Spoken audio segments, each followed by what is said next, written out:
C'est quoi la différence entre eux? Donc, vous avez une idée? Comment je peux distinguer les deux mitzvot? Et kabenayo de kamadlik mishraga leshraga. La différence, c'est si j'allume une des bougies de Hanouka avec une autre bougie de Hanouka. Si j'allume une des bougies de Hanouka avec une autre bougie de Hanouka, c'est pas bisouille mitzvah. Je me sers de la mitzvah pour faire une mitzvah. Mais par contre, si tu dis que la raison c'est parce que j'amoindris la première mitzvah, alors quand je vais allumer une bougie de Hanouka avec la deuxième, j'aurai amoindri Bechol, la première, à ce moment-là pour Rav, ce sera assaut. Donc en fonction de la raison pour laquelle Rav interdit, on va comprendre qu'est-ce qu'on doit faire si on allume d'une bougie à une bougie. La halakha, je dit que tu peux allumer d'une bougie à une bougie, mais tu n'allumes pas une bougie intermédiaire. Mais normalement, c'est pas la dernière bougie de la mitzvah. Pardon? C'est-à-dire que toutes les autres bougies, elles font pas vraiment partie de la mitzvah. La mitzvah, c'est une fois que tu as allumé celle du jour. Mais à partir du moment où tu fixes que tu vas allumer plusieurs, comme on a vu hier, si tu fais une par personne ou si tu fais une par jour, c'est le Mahadrin Mina Mahadrin d'hier. À partir du moment. Elles sont toutes mitzvot. La preuve, c'est que tu fais la bracha au début. Oui, mais t'allumes celle de la mitzvah en premier. Pour pas faire de. Nachon. Inachinami. Elles sont toutes mitzvot et mitzvah. C'est pour ça qu'il parle de bisouille mitzvah. De pas allumer d'une avec l'autre. J'ai pas compris. Quoi? C'est peut-être pour ça qu'il parle de bisouille mitzvah, de pas allumer, la bougie avec l'autre bougie que tu viens d'allumer, puisque c'est celle de la mitzvah principale et tu vas passer sur des plus petites mitzvahs, on va dire. Non, un four. Zevadaïk, c'est pas ça, parce que la preuve, c'est ce qu'il vient de dire maintenant. Il dit Maï benayu, ika benayu, de kamadlik, mishraga l'ishraga. La différence, c'est que si tu allumes directement des bougies à une des bougies. Et il explique d'ailleurs, Mandama mishum bisouille mitzvah. Celui qui pense que c'est bisouille, la raison pour laquelle il ne faudrait pas le faire. Mishraga l'ishraga madlik. Tu peux bien mettre, allumer une bougie, ça ne sera pas bisouille mitzvah. Mandamar mishum achouche mitzvah, mishraga l'ishraga nam yasur. Et si tu penses que c'est parce que tu as moindri la première bougie, ou une des bougies, celle avec laquelle tu allumes, alors ça sera assourd. Donc tu vois bien que Bémet, c'est une raya pour dire qu'elles sont toutes mitzvah au moment où tu as décidé d'allumer. Bémet, Zapchat d'hier, c'est qu'à partir du moment où tu allumes, elles sont toutes mitzvah. Nachon, qu'il y en a une qui est spécifique, c'est celle que. Mamash nikra chovatayom, mais mitzvah, elles sont toutes. Il y a une différence entre mitzvah et chova. D'ailleurs, la différence entre mitzvah et chova, on l'apprend dans Pessah. Je vois que le meeting va s'arrêter bientôt. Je ne sais pas ce qu'on fera. La mitzvah, le premier jour de Pessah, le soir de Pessah, il y a une mitzvah de manger de la matzah. Et il y a une chova aussi. Les autres jours de Pessah, il y a une mitzvah de manger de la matzah. C'est mes fourrages dans le Shulchan Aruch. C'est une mitzvah. C'est leur chova. Okay. Donc toi, le premier nerf que tu parles, il est plus chova. Il est aussi mitzvah. Le mitzvah, elles sont toutes mitzvah. Si ça coupe, parce qu'il me dit qu'il n'y a plus que 10 minutes, je ne sais pas, je pense qu'on pourra rouvrir à 7 minutes 43. On va essayer de se presser déjà. Donc celui qui pense que c'est à cause de Achouché, ça sera sourd. Métiv Ravavia, il y a une kushia. Ravavia. Maaser, c'est la Maaser Sheni. Donc vous vous rappelez que le Maaser Sheni, c'est une Gdusha. C'est la Gdusha Shenia, elle est méfourachée dans la Torah. Maaser Sheni s'appelle. Sauf qu'il a quelque chose de spécial ce Maaser Sheni, contrairement à Trouma Gdola, au Maaser Rishon, c'est que je peux transférer la Gdusha sur de l'argent. Parce que la mitzvah du Maaser Sheni, c'est d'aller le manger à Yerushalayim. Ça, c'est la mitzvah. On l'a lu ce matin dans la Torah, Nachon? On a lu ce matin dans la Torah, c'était quoi ce matin? Imkesef Talve Yecholiot. Ah, pas Maaser Sheni, on a lu Pessar Sheni, pardon. Pessar Sheni, ouais, c'est ça. Pessar Sheni. Maaser Sheni, vous vous souvenez, c'est une Gdusha qui est méfourachée dans la Torah, et je peux transférer la Gdusha sur de l'argent. Je prends cet argent et je vais à Yerushalayim pour manger et acheter avec ça. Un hamburger ou un shawarma. Un hamburger ou un shawarma, Ayen Brachot. Et j'ai fait la mitzvah de Maaser Sheni. Sauf que la Gdusha, pendant ce temps-là, elle est sur les pièces. Tant que je n'ai pas racheté quelque chose d'autre, la Gdusha est sur les pièces. La Gemara dit ici, Maaser Sheni, En Shoklin Kenegdo, Dinar Zav, Vafilou Lechalel Alav, Maaser Sheni. Acher. Si je veux transférer la Gdusha sur une autre pièce, Nagid, même sur un dinar, une pièce en or, je ne peux pas peser ma pièce, parce que les pièces, elles n'étaient pas toutes égales. La Gdusha, elle est sur une certaine pièce de Maaser Sheni. Donc si je veux transférer sur une autre pièce, il faut que ce soit exactement le même poids. Okay? Alors, la Braïta, elle dit que je ne peux pas peser ma pièce avec une autre pièce. Pourquoi? C'est bisouï mitzvah, l'Ichora. Parce que imagine que la pièce avec laquelle je vais peser, elle fasse un peu moins, ou elle fasse un peu trop. J'aurais pesé ma pièce pour rien. Si elles font exactement le même poids, je sais qu'elles vont faire exactement le même poids, la Gdusha va être directement transférée. Mais si c'est pas tout à fait le même poids, s'il n'y a pas assez ou il y a trop, et que je veux pas, alors Bémet, j'aurais pesé pour rien. Va filo le chalel alav maaser sheni, on est dans kaf bet amoud bet, deuxième ligne. Acher. Hein? Si tu mets une condition que si tu pèses la pièce, quoi qu'il arrive, cette pièce-là, même si elle est plus, tu sens qu'elle est plus. Si elle est plus. Et si elle est moins, alors, tu fais quoi? Non, tu sens qu'elle est moins. Hein? Moins, tu essayes pas. Mais si c'est plus. Ah, mais tu sais jamais c'est exactement quoi. C'est d'ailleurs ce que dit la Gemara ici. Si tu dis, ben, que la marloquette entre Rav et Rav Shmuel, c'est qu'on n'a pas le droit d'allumer miner les nerfs, aval bekinsa asar Shmuel, que Shmuel il est d'accord que pour dire que avec un kessam, avec une petite allumette ou un bout de bois, lui-même Shmuel il est d'accord de dire que ça saut. C'est-à-dire que si tu dis en gros que la marloquette entre les deux, c'est mishum bizouy mitzvah, c'est mishum achouche sicha. Tu retires la première, première mitzvah. Alors, Bémet, tu vas dire que pour Rav, ça sera sourd. Et pour Shmuel, ça serait moutar. Mais si tu utilises si tu ne fais pas pour une autre mitzvah, même pour Shmuel, ça serait sourd. Alors, Bekin, ça a Shmuel. Halotevet yuvta, ça ne sera pas une kusha, Bémet. Ce ne sera pas une kusha. Parce qu'à ce moment-là, tu vas dire Bémet. Shmuel, il est d'accord de dire que tu ne peux pas aller vasot la mitzvah. Donc tu ne vas pas utiliser un bout de bois pour allumer d'une bougie de Hanouka à une autre. Et de la même manière, tu ne vas pas peser un sela de Maaser Sheni avec une autre pièce.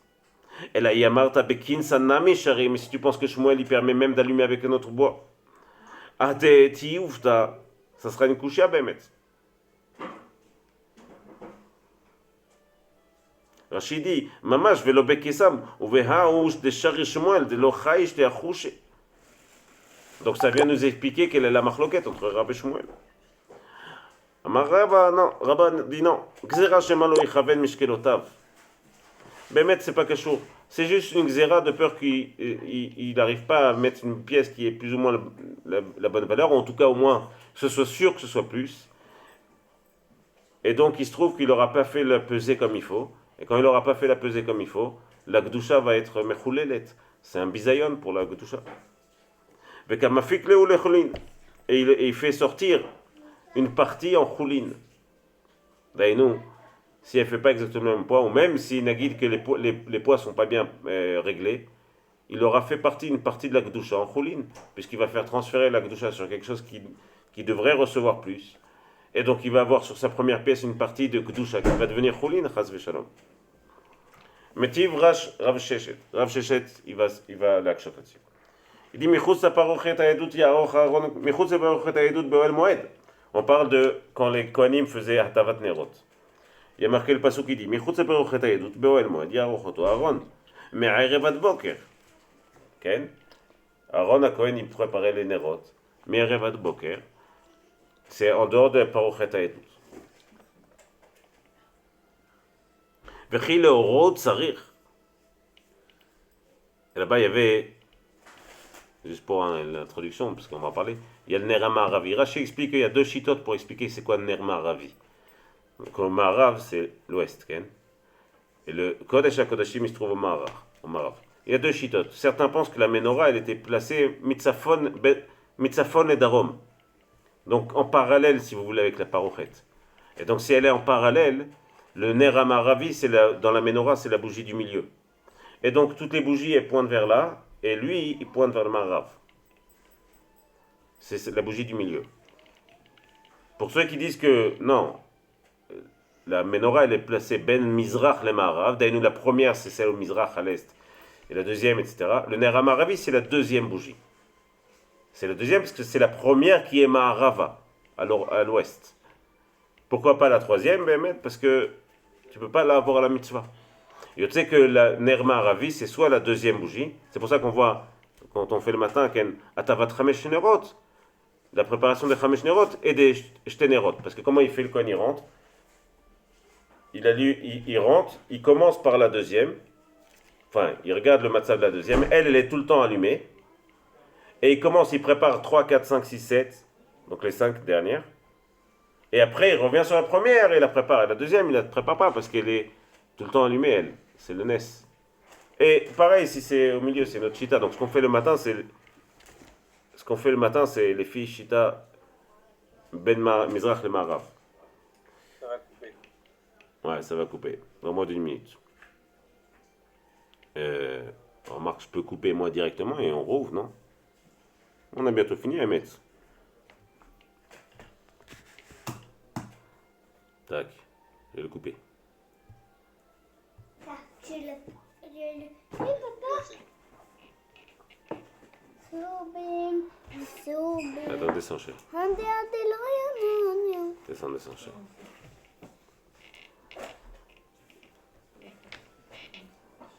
Ouais.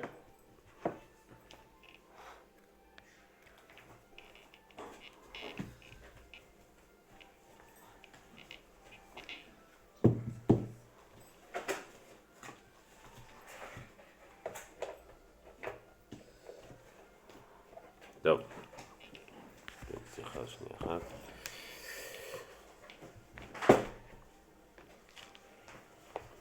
Papa, tu sens quelque chose? בכל אופן, ouais, salut les amis. בכל אופן, on est dans Kavbet Amoudbet, environ à 10 lignes. Et donc la Gemara dit, מחוץ לפרחות העדות יערוך, וכי לאורה הוא צריך. Est-ce que Béhémet, il y a besoin... Regarde, est-ce que Béhémet, il y avait besoin de cette lumière? Est-ce qu'Akadosh Baruch Hu, il avait besoin de cette lumière qui vient?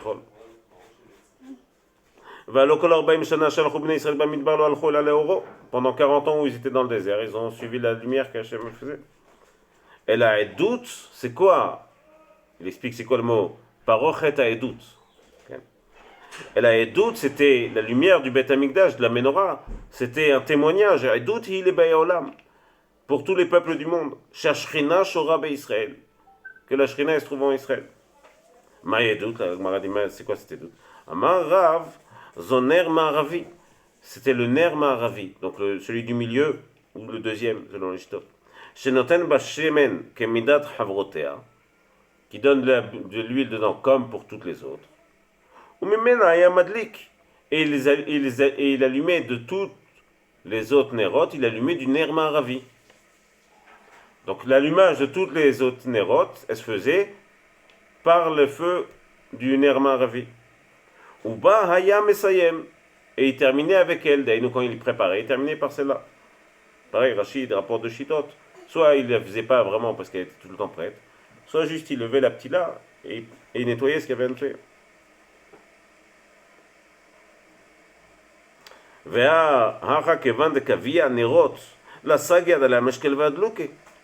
Et les Nerot dans la Hanouka, il ne peut pas les bouger. Elles sont fixes, la menorah elle est fixe. Donc comment il peut pas? C'est sûr qu'il ne peut pas allumer Miner les nerfs. Elle a été obligée de dire que quand il allumait la menorah, il allumait avec quelque chose d'autre. Et pas Miner les nerfs. Dans les mots, Ve'acha, et là, puisque Kevan de Kavia Nerot, puisque les Nerot sont fixes, Rashi explique c'est quoi les Nerot. Il dit Nerot, Lutz. Si vous regardez la fin du Rashi, Ner Ma'aravi, Shel Zav, Shenotin et Tochashem Enoptila. Donc c'est en fait le réceptacle, le nerf. De Kavia Nerot, puisqu'elles sont fixes, la Sagia, de la Mishkal, va de Louké. Tu ne peux pas les porter pour allumer une autre bougie. Kashia. C'est ben mettre une kushia. Ben neman d'amar, mishum bizou mitzvah, ou ben neman d'aman, mishum achouche mitzvah. Que ce soit pour celui qui pense que la raison pour laquelle on n'allume pas d'une bougie à une autre, c'est parce que c'est bizou mitzvah. C'est pas respectable pour la mitzvah. Ou que tu penses que c'est parce que tu retires de la première mitzvah. Kacha ou kacha, c'est bizou mitzvah. C'est, pardon, kacha ou kacha, c'est une kushia. Parce que tu vois que, a priori, c'est sûr qu'on utilisait quelque chose d'autre pour allumer toutes les. C'est sûr qu'on utilisait quelque chose d'autre pour allumer les autres nérotes de la menorah. Ici. Tirgema, Rav Papa. Rav Papa va expliquer ça. Plus j'avance, plus je me rends compte qu'à chaque fois, c'est Rav Papa qui fait la paix entre les chachamim. Beptilot arukot, il y avait des grandes mèches. Et donc il allumait, il pouvait tirer la mèche du nerma ravi vers les autres pour l'allumer. Sauf les mandas amar mishum chez mitzvah kasha.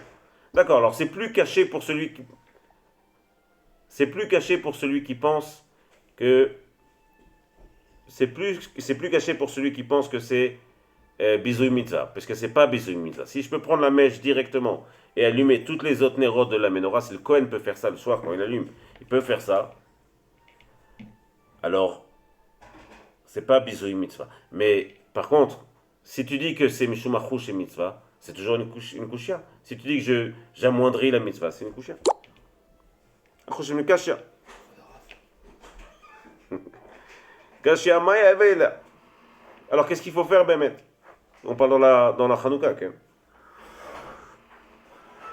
Maravuna berede Rav Yoshua chazina. On va comprendre ça. Comment on va comprendre ça? Chazina, on va voir. Il y a de la chaos à mitzvah. Madlikin miner liner. Si c'est le fait d'allumer, alors là il y a une marloquette qui est connue dans le Shulchan Aruch et qui dit est-ce que c'est allumer qui est la mitzvah dans Chanukah? Est-ce que c'est le moment où j'allume ou est-ce que c'est le moment où je pose la Chanukah qui est la mitzvah? C'est quoi la mitzvah? C'est d'allumer le nerf ou c'est de poser le nerf à un endroit? Le Shulchan Aruch rapporte cette halakha et omnam c'est la dlaka chez Osa mitzvah, c'est sûr que c'est l'allumer, mais on est choshesh du deuxième avis et donc il ne faut pas déplacer la Chanukah une fois que vous l'avez allumée. Il y a de la chaos, sa mitzvah miner les nerfs. Madlikin miner les nerfs. Si c'est d'allumer, alors beseder, tu peux allumer miner les nerfs. Beseder, parce qu'au moment où tu allumeras, tu resteras dans la mitzvah. Veyanacha ou sa mitzvah. Et si c'est le fait de poser la Chanukah qui fait la mitzvah, en madlikin miner les nerfs. On ne pourra pas allumer d'une bougie à une bougie. Deiba eleu. On a posé la question. Ad la chaos sa mitzvah ou anacha ou sa mitzvah? C'est allumer la Chanukah qui fait la bougie qui fait allumer le nerf qui fait la mitzvah ou c'est juste de le poser? Tashma. Damar Rabba. Rabba, il va dire, il dit la chose. Aya tafous, ner Chanukah veomed, lo asa velo klum. Quelqu'un il est allumé, et il allume dans sa main, il a sa bougie de Chanukah. Et il allume la bougie, hein, à chaque fois il a dit ner chez la Chanukah. Et il allume dans sa main. Et dans sa main, elle n'est pas posée. Rabba dit lo asa velo klum, il n'a rien fait de la mitzvah. Shuma mina anachos, pardon? C'est intéressant de savoir qu'il y a une autre manière d'allumer. Je ne te vois pas. Hein. Il y a une autre manière d'allumer. Tu me vois pas? Ça veut dire que... Non, je ne te vois pas. Là. Ah ouais, j'avais pas compris. D'accord.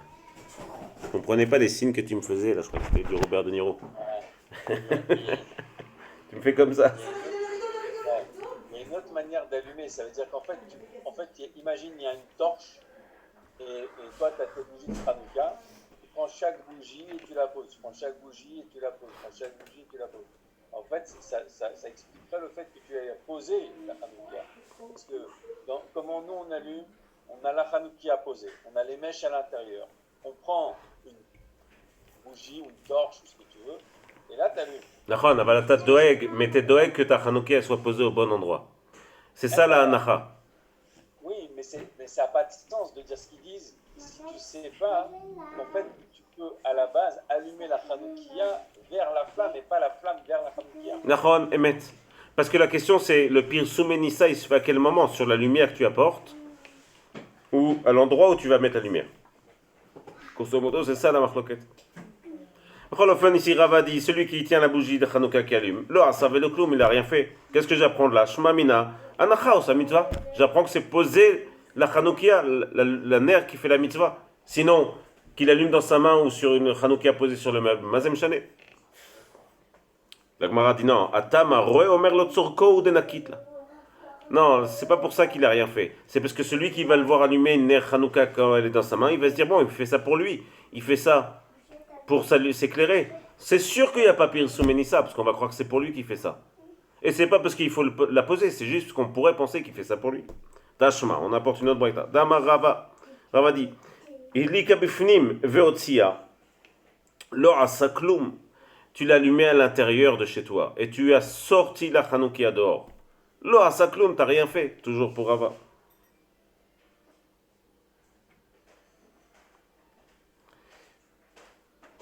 Iba et... c'est quoi ça? כן, סליחה שנייה אחת, זה לא זה, לפי לבן. שלי יפי. שנייה אחת. היא אמרת בשלמה הדלקה עושה מצווה. Si tu dis que c'est pour allumer que tu fais la mitzvah, במקומו בעינן, משום אחי לא עשה כלום. T'as besoin d'être à l'endroit où t'as allumé, c'est pour ça que t'as rien fait. Elle dit Amarta nacha osa mitzvah, amay lo asa klum. Si tu dis que c'est posé la ner Hanouka qui fait la mitzvah, pourquoi t'as rien fait? Ben nous c'est l'inverse ici. Si t'as allumé et que tu as mis après au bon endroit, alors je comprends que t'as pas fait la mitzvah. Pourquoi? Parce qu'il fallait allumer au bon endroit. C'est le moment où t'allumes qui compte. Mais si tu l'as allumé à l'intérieur et tu la sors dehors et tu dis que c'est la anacha, c'est le fait de poser qui fait la mitzvah, alors pourquoi t'as rien fait? La Gemara va donner la même réponse. Atamnami aroe ou omer le tzorko ou de. Là-bas il va dire c'est la même raison. Si tu vois sortir avec la nerot Hanouka, on va croire que c'est pour toi. Et donc tu as perdu le pirsou menissa. Que ce soit pour poser la Hanouka ou que ce soit pour l'allumer. Dans les deux cas tu as perdu le nes. Tashma. On va voir. Damar Rabbi Yoshua ben Levi. Ashashit shaita doleket veolechet kol hayom kulo. Tu as une lampe comme ça dans un verre. Rachid dit un verre, kli gadol shel zchuchit blaz, lanterne. Rachid, en haut, dans Dafkav Gimel Amud Aleph. Shaita doleket veolechet kol hayom kulo. Elle est allumée pendant tout le Shabbat. Le Motzei Shabbat mechabe ou madlik ou madlika. Motzei Shabbat c'est Hanouka. Et tu as ta lanterne comme ça qu'elle met. Motzei Shabbat, tu prends ta lanterne, tu l'éteins, tu rallumes et tu as fait la mitzvah. I amarta bishlama adlaka osa mitzvah. Si tu dis que c'est allumé qui fait la mitzvah, shapir, je comprends, c'est bien. Elle a yamarta nacha osa mitzvah. Si tu dis que c'est posé qui fait la mitzvah. Hay mechabe ou madlika, mechabe ou magbia ou manicha. Pourquoi tu allumes, tu éteins et tu rallumes? Tu devrais éteindre, mechabe, ou magbia, la lever, ou menicha, ou madlika, la reposer et allumer. Mibaile. Et en plus de ça, donc c'est une preuve a priori pour dire que c'est pas anacha, c'est adlaka. Et en plus de ça, et en plus du fait qu'on fait la bracha, le adlikner chanouka, shmamina adlaka ou sa mitzvah. J'ai tendance à croire que c'est l'adlaka qui fait la mitzvah. Shmamina. Et bien, je comprends que c'est l'adlaka qui fait la mitzvah. On termine juste la piska. V'ashtad amranan. Attendez, Youssef. Ve'ashtad amran, et maintenant qu'on sait que c'est la adlaka qui fait la mitzvah. Ve'ashtad amrin an adlaka osa mitzvah. Hidlika cheresh shote vekatan, lo asa velo klum. Si c'est un cheresh c'est quelqu'un qui n'entend pas. Shote, c'est quelqu'un qui ni entend ni parle. Et la kavana, c'est qu'ils n'ont pas de date, ils ont une part de date en moins. On parle en tout cas de personnes qui n'ont pas de date. Ici, aujourd'hui, évidemment, Youssef. Ici, évidemment, Claudine serait différent, puisque aujourd'hui, un kheresh, il a tous les moyens qu'il faut pour avoir du date. Ou un petit qui n'a pas de date, si c'est lui qui allume, lo asavé lo klum. Isha vadaï madlika. Une femme, c'est sûr qu'elle allume, puisque elle a la mitzvah aussi. Damar Rabbi Yoshua ben Levi, nashim chayavot ben ner Hanouka. Shaf en ayu beotanes. Même les femmes sont chayavot de Hanouka, exactement comme les hommes. Parce qu'eux aussi, c'était dans le même Nes. Adkan, Dafkav Bet, Hazak les amis, Shei Chag Sameach, plein de simcha et de bsorot tovot. Il y a l'étude, il y a quoi comme étude ce soir? Bah, Un zoo. ça pourrait se faire effectivement. Attends une seconde. C'est